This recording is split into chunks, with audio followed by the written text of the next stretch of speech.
rule I even thought I broke. It wasn't even a rule in the first place.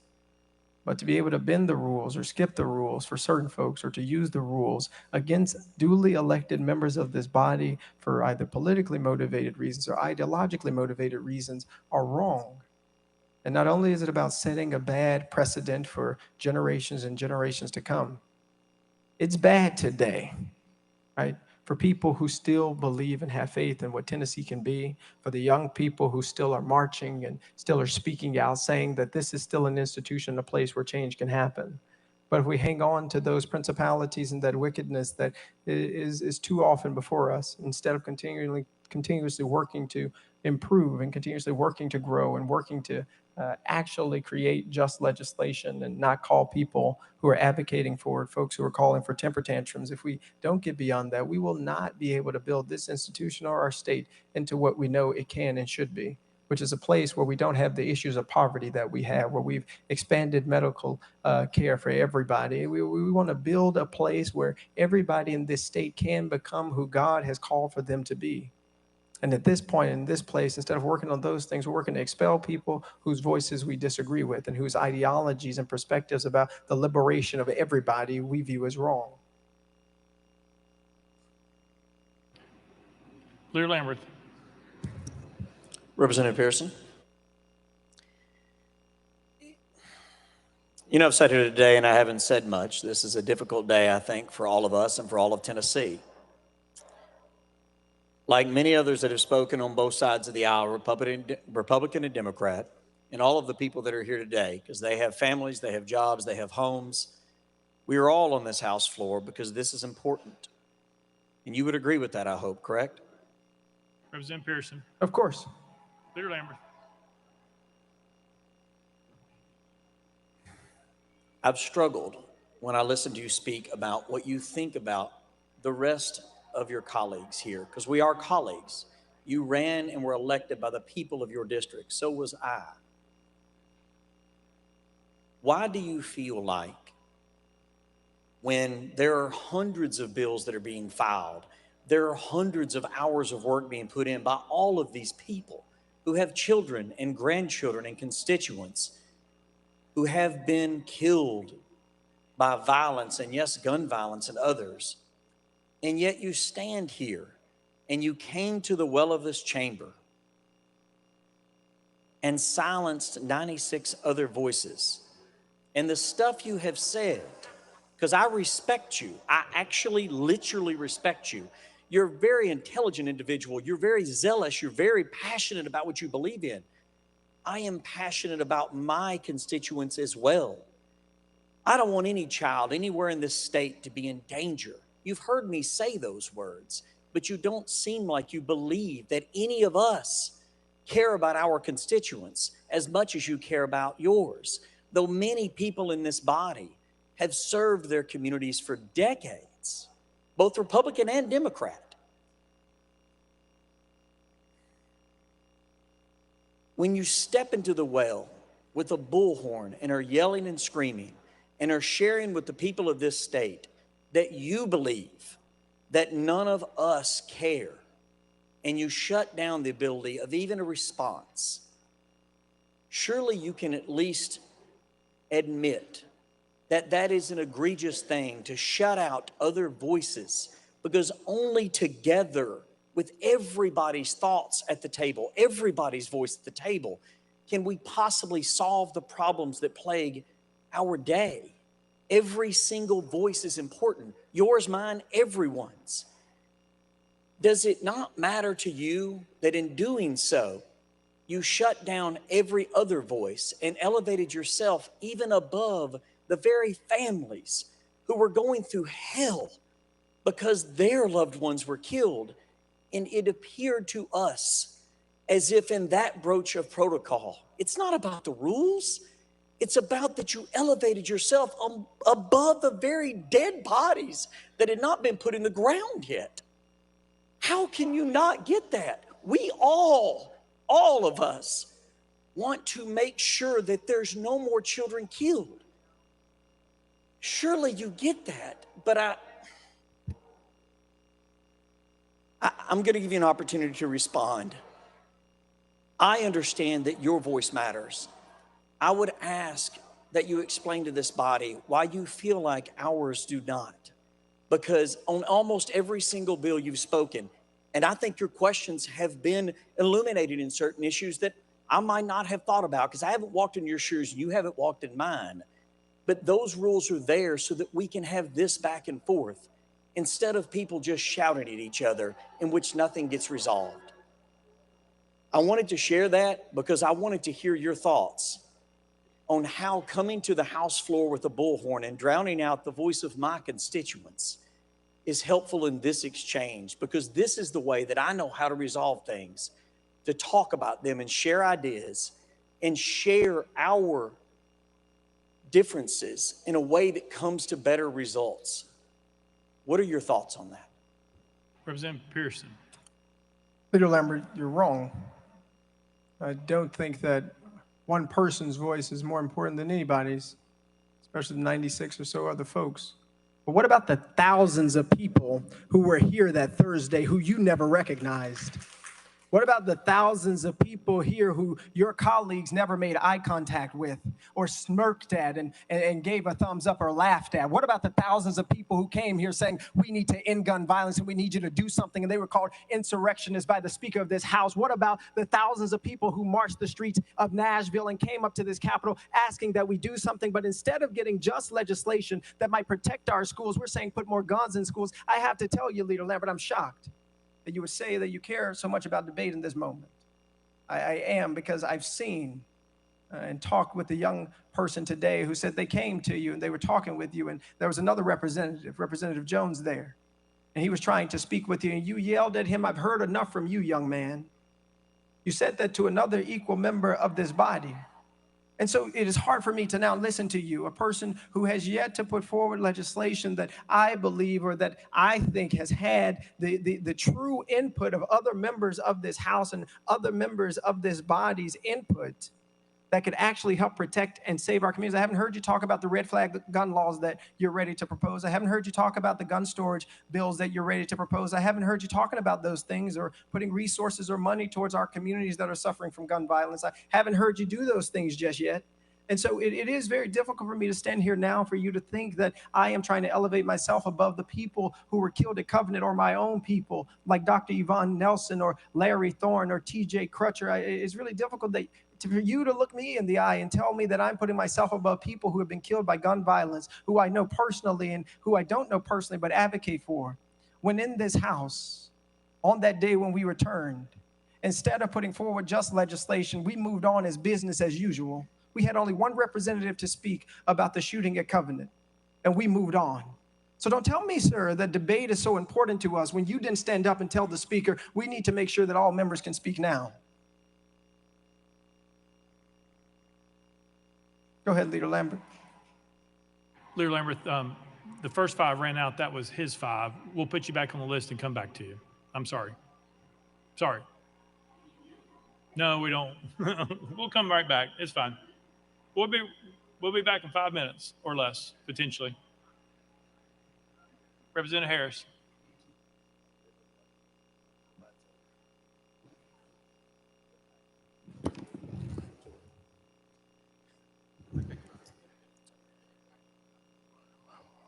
When I look at you, I see myself.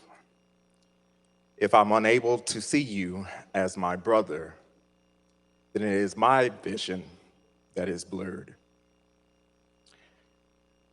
I don't want to talk to the members about this. I just want to talk to you directly as another young brother in this legislature. I remember when I first got here, I think that I would walk by people, even now I still do, and one thing every member is going to be able to say is that I speak to every single person. I'm going to say, hey, how are you? How's it going? I'm going to speak to every single person. Everybody doesn't speak back. So we're going to talk about silence. On these committees that we serve on, I understand where you're coming from on this, because a lot of times there is a lot of silence. You can ask to speak on something and it's going to be silenced. I served on a committee last year that the speaker can actually attest to. I asked the speaker to be removed from the committee because a rule was put in place that we had to provide the questions ahead of time. So we were being silenced. I look back at a few weeks ago, I was in a committee, and the chairman, who I have the utmost respect for, heard me ask for a question and ignored me, silenced. It happens so often here. We have to find our place. So whereas you decided to go to the well to speak on behalf of people, thousands of people, because we had been silenced for so long, that buildup happens. I was talking to a member on yesterday about today's proceedings, and they said, well, I respect you. I respect you highly. I think of you greatly now. When I first got here, people had an opinion of who I was before they had even gotten to know who I was. You got here a week and a half ago. They haven't had an opportunity to get to know who you are. They've already made their decision. And that's okay. We'll see you back. What I want you to know, though, is that as you do it, do everything in love. When I leave out of this place, I'll be here for some time.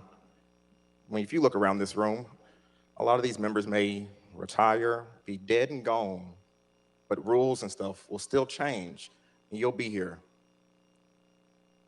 We have an obligation to serve and represent people, every single one of us. And while things may not pan out the way you want it to right now, just know it really did work out. And I say that because if you watched an hour or so ago, it didn't really work out. And so we're here now. People are looking, paying attention to every single thing we do, respectfully.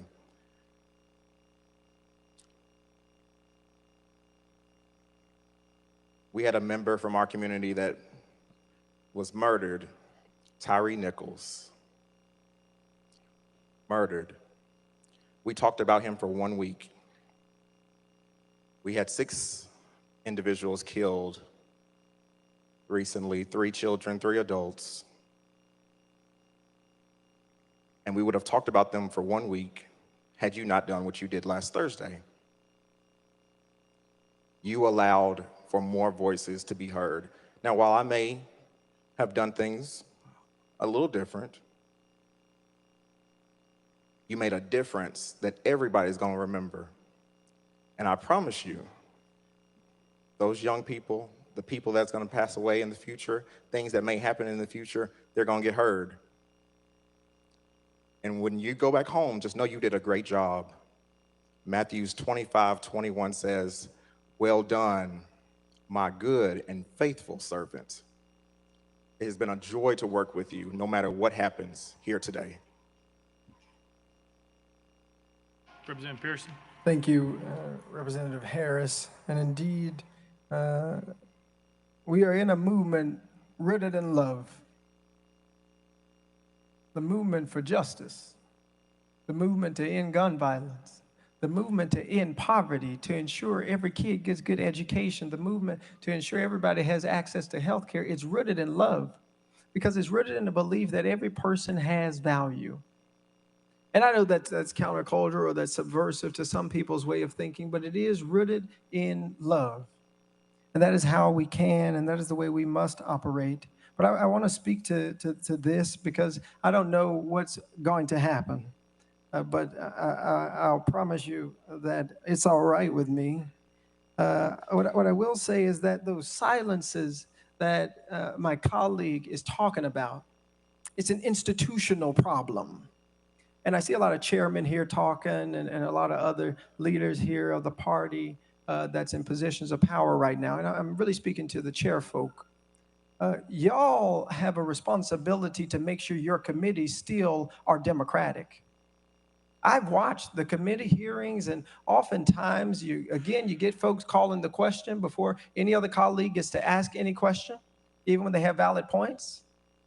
You get folks, I came up here last year fighting for this environmental justice legislation. We had 6 people who were supposed to speak on the committee, and it turned into miraculously just 2. Upholding the ideal that all of us want for democracy, the idea that folks died for and that they fought for and that they cried for and that they gave their lives for. Folk like my granddaddy who fought in World War II in Vietnam, folk who have given and sacrificed for this country. The responsibility to hold together this democracy does not just fall on the hands of the people who are being persecuted. It's actually the people who are in positions of power. Because when you don't, you abuse the power. And this resolution sponsored, this is, in my eyes and many folks' eyes, an abuse of power. But I would say to you, no matter what happens, I'm all right. But I want y'all to know who remain. That each of you have an obligation to stop turning the people's house into your own club. That the folks who sit in committees with you, who got elected just like you, who swore the same oath that you swore, they deserve a voice in these committee rooms, and we deserve a voice on this House floor. The erosion of democracy in the state legislature is what got us here. It wasn't walking up to the well. It was being disruptive to a status quo that silences the minority. And it is wrong. And the people in this state and the people across the country and the world, whoever's watching, are wanting to see a change. Just because you have power doesn't give you the right to abuse it. Because even if I disagree with your constituents on political issues, I do agree on the principle for which my ancestors fought and died, which is that they would have a democracy. A democracy, as one said, that is governed by the people and for the people, not one that's governed by ideas and principalities and beliefs and ideological divides that try and silence folk. It's horrible that someone who got elected just like you can't even get a good morning from you. Somebody who got elected just like you can't speak in committee sitting next to you. But then you come here to persecute me and tell me you just don't understand the rules of debate. When I know for a fact this House has not been a place of debate for Democrats. This House has not been a place of debate for people who are transgender. This House has not been a place of debate for people who are LGBTQIA. This House has not been a place of debate for people who are already persecuted in our society. This House ain't even been a place of debate for people who wear beautiful dashikis in honor of their ancestors who made it over. And so it's one thing to hold the ideals up in this moment, to talk about today, to talk about how good democracy is working in Tennessee in this moment as you prepare to persecute individuals for expulsion. It is one thing to talk about those ideals, but it's another thing to actually be in this House, to see members being misnamed. Folks won't even say. That was your 5. No, that was the new 5. That was the second 5. Sorry. We're going next. Is it parliamentary question? What's the question? Mr. Clerk.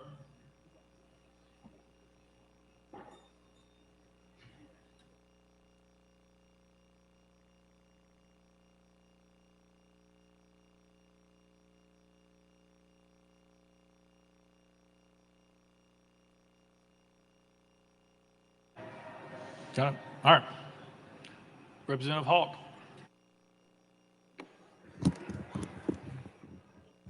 Thank you, Mr. Speaker. I didn't plan to speak today. We're talking about the committee system, and we're talking about floor actions like this is something new. the supermajority that we've heard about through conversations today, that's what's new. The Democratic Party had control of both bodies of the legislature for 140 years. And early on, I couldn't get a bill heard. I couldn't get recognized in committee. I had a challenging time ever having a conversation on the floor about a concern that I have. There were certain people who were able to pass bills. There are certain people who were able to talk on bills. So it's not something that's new. And all that being said, two wrongs don't make a right. Even though it did happen for 140 years, I think that the Speaker, I think that most, if not all, of our committee chairmen have gone out of their way to have people heard, much more so than what I experienced in my early years down here. I heard an interesting reaction from the crowd a few moments ago as someone was talking about when this legislature changes and when members who may be here now may be dead and gone. And the crowd outside cheered like that. The crowd cheered when that was mentioned. And that hurts my heart that anyone could wish or laugh when we're talking about our members being gone, members being dead and gone. That's what's being discussed. We talk about the focus not being on an individual, but we're seeing that individual right now bring the focus to himself. I heard there was also said earlier, people had opinions of who I was before people even knew who I was. And we were talking about how to learn the rules and how many rules there are and how it's a challenge to learn the rules in such a short time. And one of the ways I learned the rules down here was from senior members. And I came on the floor several weeks ago and expressed the way that I learned the rules of the House, and I'm expressing that to the 15 freshman men on the floor, and I tell them the story of Lois DeBerry and how she expressed to me what was understood I was supposed to be doing, and I took that advice in good faith, and I never made that mistake again. The reactions that we have seen began calling me everything in the book. National media called me everything in the book. Thankfully, members of leadership on the Democratic side came up to me and said, "We know you're not what you were called. We know that you care. We know that you've been a part of this process." So I just left that as someone being naive. We left it at that. But I'm wondering, how do we learn the rules? Do we sit there and read what's on the paper? Is it life experience? Do we listen to those who have gone through this legislative process before to teach us, to try to instruct us? And I'm going to get to a question here. We've been talking about how individuals at a particular time last week got to the well, but I'm wondering, what was the plan to get out of the well? And we saw there in the video being chastised by leadership. What was the plan to get out? Representative Pearson, you're recognized.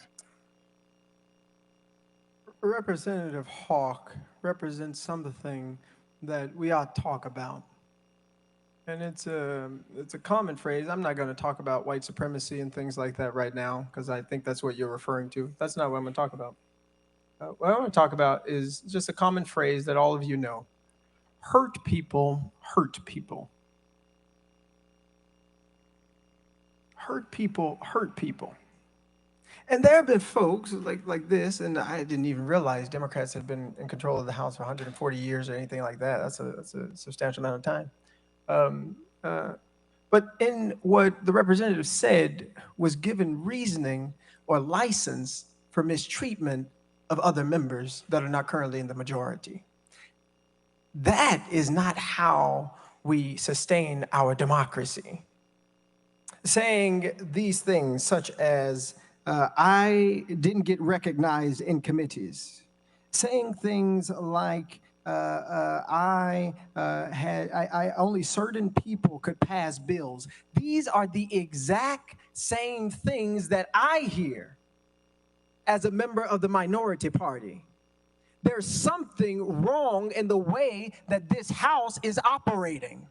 And when it got called into question in a peaceful protest to end gun violence, the response was not, what could we do to do something different? What could we do to do something better? How can we recognize that this change is something that the people in this state are demanding and asking for? It wasn't, how do we listen to the parents and the children who are protesting, not calling them insurrectionists? It wasn't, what can we do to make sure this body responds to the needs of our communities, not with just spending hundreds of millions of dollars on more war or weapons of war, or doing things like lowering the age requirement for people to get guns. The idea was to now arm teachers. It was not, what do we get from the people who came to listen and to show up and be a part of the process, as you call it. That wasn't it. Your hurt continues to cause you to hurt people.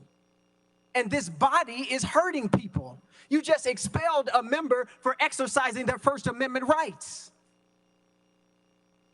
for a House decorum rule, when the last two people committed actual crimes. 22 counts of sexual assault, bribery. Is that you're having to address ideas and people different than you're used to. You're having to answer questions that you're not used to having to answer. You're having to see people in positions just like you that you aren't used to seeing. That's, now I understand, Representative Hawk, what Representative Farmer was getting to about why I'm really here. Doesn't have to do with not following decorum, about fighting for the end of gun violence. It has to do with an idea and an ideology that says there's only one way that we're going to allow thinking up in here if you're going to be here. It's only one way that you're going to be if you're going to be in this house. But the news for you and for every member in this legislative body is that this country is changing in magnificent ways. That the diversity of the state of Tennessee is changing in magnificent ways. That the voices and the people who are protesting aren't just black folk and ain't just white folk, ain't just rich folk or poor folk. It is a multiracial coalition built on a solidarity dividend that can break any institution that refuses to change. And so, because we need not cling to hurt, I suggest that this institution choose to change. Change the way that it is operating in order for justice to be possible here, for everybody's voice to be treated equitably here. I will say this. Lois DeBerry, Speaker Pro Tem, why was she never the Speaker of this House? She deserved to be Speaker of this House. And the reality is, the reason that she was saying things about decorum and things like that was because she understood that the institution that she was a part of, the institution as the second black woman, I believe, to ever be elected in the Tennessee State Legislature, the way she had to present herself, the things she had to do and say, and the way she had to look was so important because black folk wouldn't get respected otherwise, because white folks wouldn't respect them. They'd call them boy, they'd call them girl instead of chairperson or Speaker Pro Tem. All right. Representative Towns.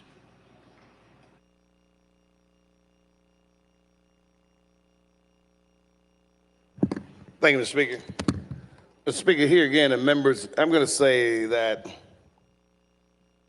this House right now should be in mourning. We really should be in mourning after the incident at Covenant with the 6 beautiful souls that untimely transitioned. That's what we still should be doing, watching the flag fly at half-mast. Because I know that particular day, everybody was hurting, and a lot of us are still hurting. Hearts broken. A heartache is a hell of a thing. Our hearts were cracked and broken, and you can't put it back together again. We're supposed to be in mourning. This house ought to be in mourning. It has not healed, hadn't had time to heal. It takes time to heal a broken heart. But we've been deflected on trumped up charges for one of our members, 2 of our members, 3 of our members, which is subconsciously denying us the ability to heal and plan and progress our way through this melee of madness, of death and destruction in our communities. We should be in mourning. And in our anger, we're lashing out at our members, at the brothering, if you will, on this House floor. We're lashing out.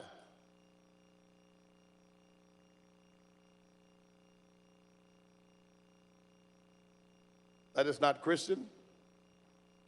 That is not kindness. That is not brotherly. And that's not something that we should act that way towards our colleagues. As I've shared with you, none of our members should be expelled because there were other measures if there need to be anything done in terms of discipline. We had other measures.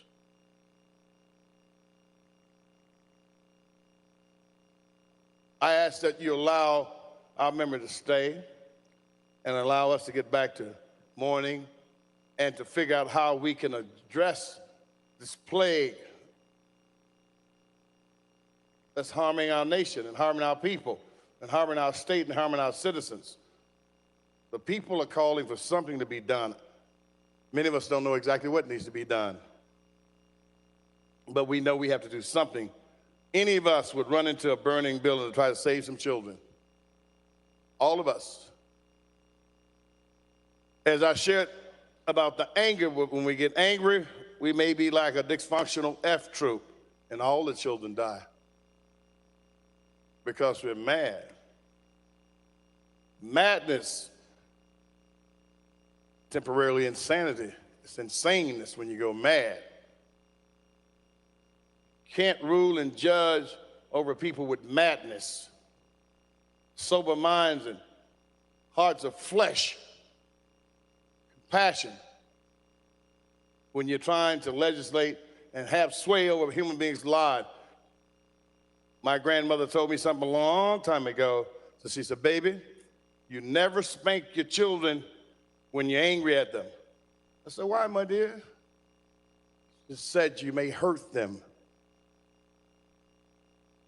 We're hurting our members because we're mad. The body has gone mad.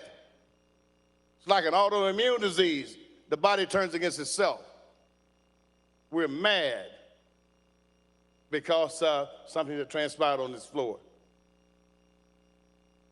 We need to figure out how to save our member, and I'm encouraging that we don't expel our member. I really appreciate your consideration and hope that we act accordingly, come out of this stupid madness, and do what's going to be just. Justice for Justin. Thank you, members. Representative Pearson. Thank you, Representative Towns. And I just want to reiterate why we should be in mourning and why we are here. I don't want to forget Representative Freeman's district.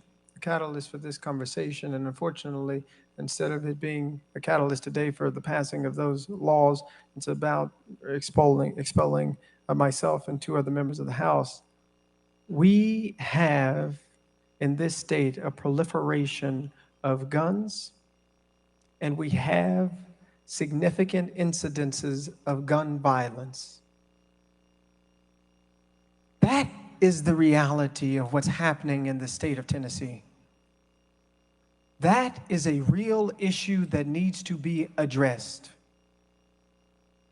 And this expulsion and other conversations that take away from the real calls for change that are coming out of the halls and coming out of the homes of people in all of our communities is detracting away from the calls and cries for justice that each of us need to be answering, that each of you need to be answering. And if your mind has not changed about how we get there since last Thursday, if your mind hasn't changed about how we make Tennessee a better, more safe place, if you're offering the same solutions or resolutions or ideas, then you are not listening to the people. You are not listening to the communities like Memphis and Shelby County that are suffering.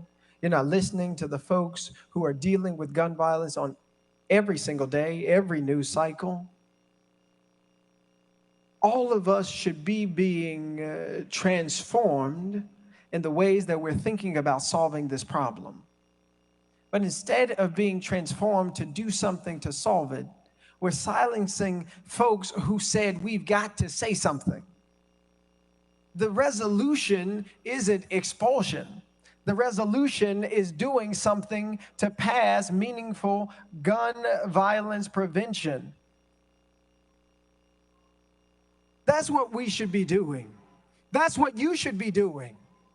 Saying, how do we prevent incidences like what's happening to folks like Larry, all the way to folks like at Covenant? How do we actually prevent this from happening by ensuring that this proliferation of gun violence ceases on our watch? That's what folks are calling for, asking for, and demanding. And that's what I will continue to call for and ask for and demand, because we can do it. It is possible for this legislative body to pass more just laws. Now, whether the will is there is up to each and every one of you. It's up to you to decide whether or not we need red flag laws. It's up to you to decide whether or not we're going to pass gun lock storage laws. It's up to you to decide whether or not we're going to stop folks who shouldn't have guns from having AR-15s that can send hundreds of rounds through people's schools and homes and bodies. These are decisions that can be made by we who have been elected, by you who have been elected. You know, I always got pretty frustrated when I saw the whole thoughts and prayers thing. You know, it always bothered me, because I always said, the people in power must do something. The people in power will do something, I thought, I believed, naively. And then I had the opportunity, because some folks at age 93 and 88 and 81 and 70 went to the polls to cast a ballot, not just for Justin, but for justice. I had the opportunity to come to that place, to see the faces of the people who I would always say they have the power to do something. These folks, they're the ones who folks are always mad that they send thoughts and prayers at, because they've got power that they will to actually be able to change the situation. But instead of looking into these faces and seeing a dogged determination to change what is going on, I'm seeing a dogged determination to expel me and expel the voice of District 86 in this state house, because we know we need to have an end to gun violence. Because we're tired of having kids and adults and loved ones being killed by guns. So it's disappointing.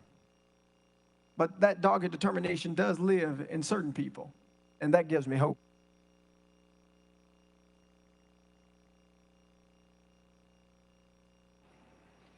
Yes, it is.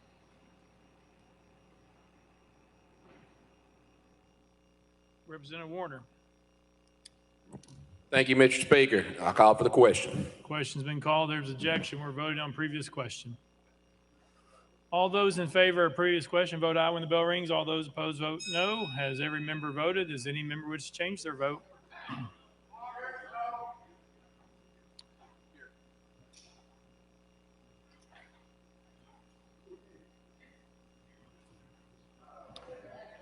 Mr. Clerk, take the vote.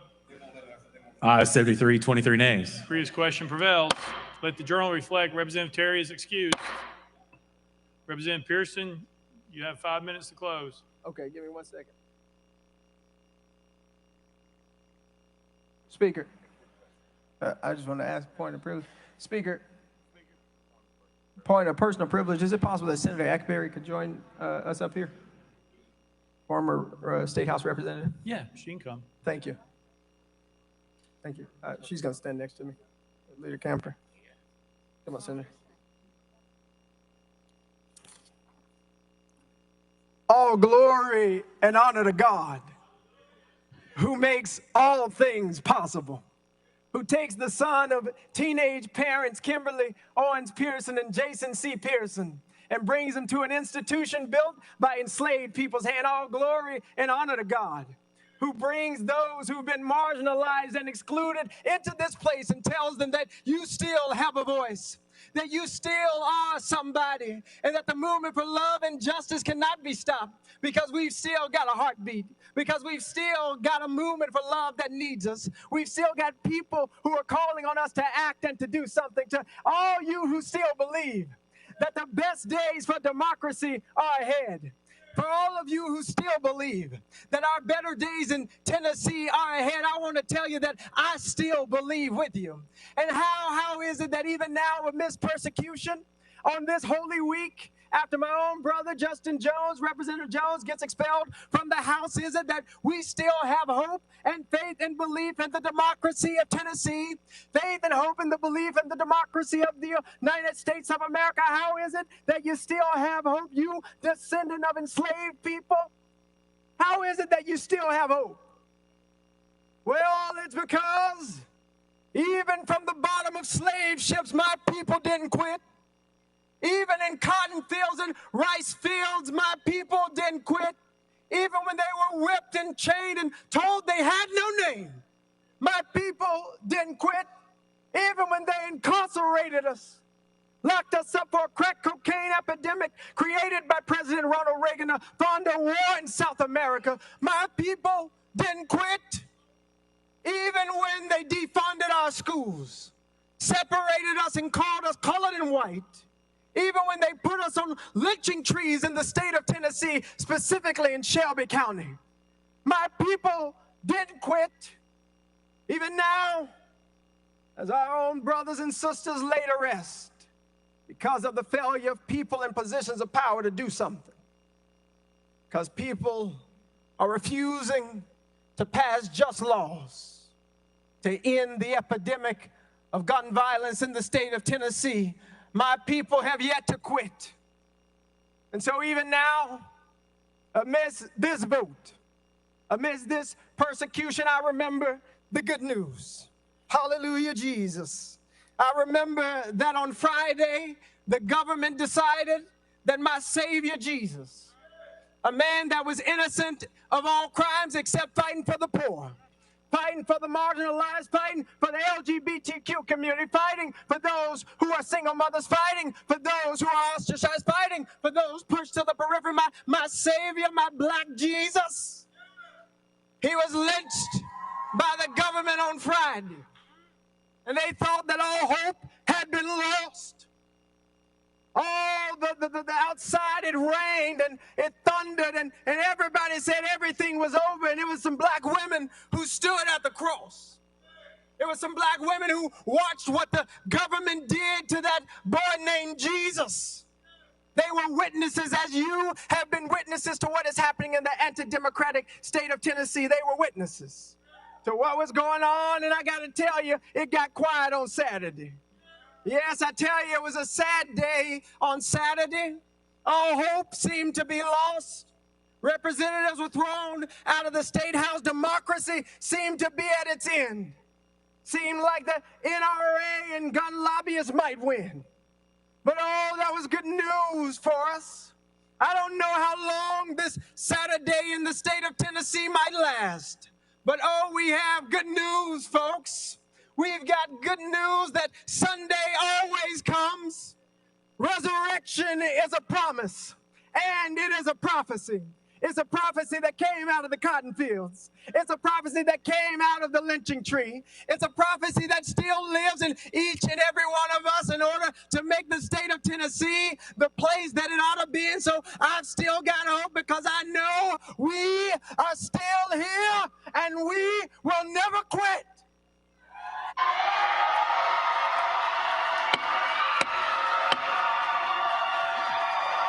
Out of order.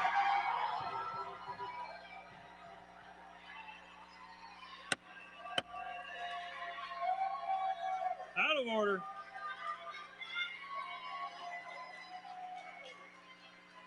We're voting on House Resolution 63. All those in favor, vote aye when the bell rings. Those opposed, vote no. Has every member voted? Does any member wish to change their vote?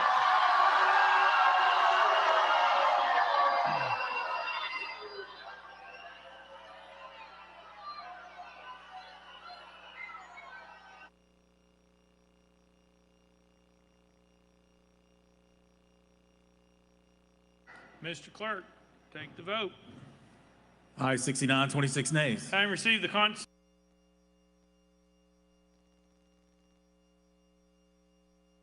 63 is hereby adopted. Without objection, the motion reconsiders table. Pursuant to Article 2, Section 12 of the Constitution of the State of Tennessee, I hereby declare Representative Justin J. Pearson of the 86th Representative District expelled from the House of Representatives of the 103rd General Assembly of the State of Tennessee. Next order, Mr. Clark. Announcements. Announcements. Next order, Mr. Clark. Roll call. Roll call.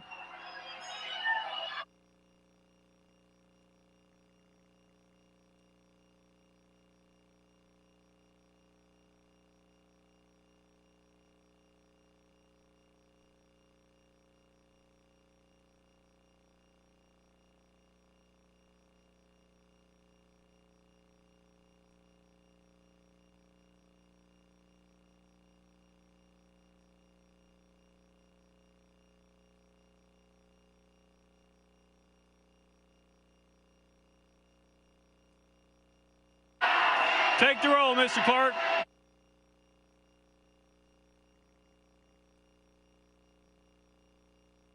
Mr. Speaker, 89 members present. Leader Cochran, you're recognized. Leader Lambert, you're recognized.